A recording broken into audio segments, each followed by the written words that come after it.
Cerchi idee per riutilizzare vecchie paia di jeans?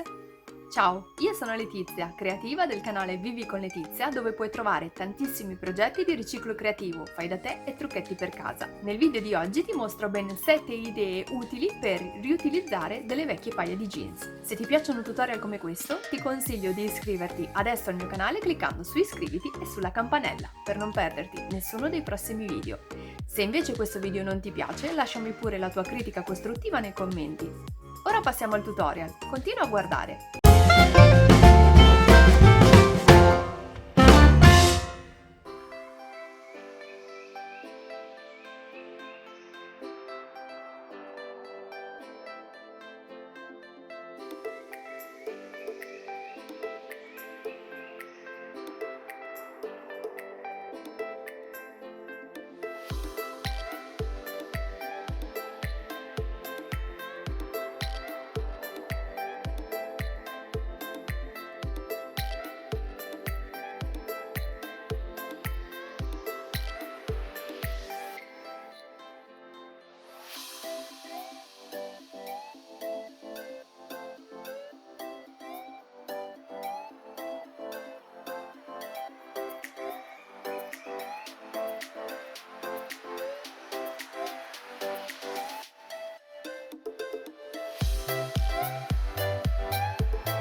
Se ti piacciono tutorial come questo, ti ricordo che puoi iscriverti adesso al mio canale cliccando su iscriviti e sulla campanella per non perderti nessuno dei prossimi video. Tu cosa ne hai fatto delle tue vecchie paia di jeans?